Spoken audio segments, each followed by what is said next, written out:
கவனம்ன்றது ஒரு ஸ்விட்ச் இல்லை, அது ஒரு மசில். இது உங்கள் சுவினோவா stories episode 7 focus is a skill. சுவியும் நண்பர்களும் குழப்பமாக கேட்டாங்க, ஃபோக்கஸ்ன்றது ஒரு மசிலா, அது எப்படி சார் அப்படின்னு. நோவா சார் சொன்னார், மசில் மாதிரி தான், தினமும் பயிற்சி பண்ணினா தான் அது ஸ்ட்ராங் ஆகும். ஆனால் அது எப்படி ட்ரெயின் பண்ணுறது சார்? நோவா சார் சொன்னார், நான் சொல்ல போகிற இந்த டெக்னிக்கை கவனமாக கேளுங்க, ஈஸியாக ட்ரெயின் பண்ணிடலாம். இந்த முறை பேர் பொமோடோரோ முறை. 25 minutes full focus and 5 minutes break.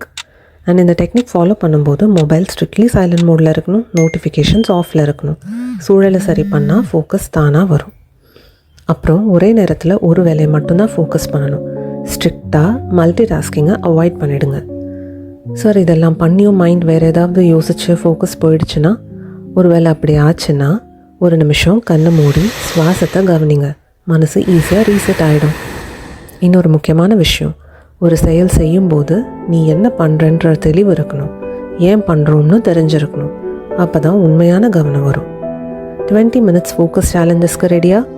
ஏதாவது ஒரு பெண்டிங் டாஸ்க் எடுங்க, 20 minutes ஃபோக்கஸ் பண்ண முயற்சி பண்ணுங்கள். ரெடினா ஐ வில்னு கமெண்ட்ஸில் டைப் பண்ணுங்கள்.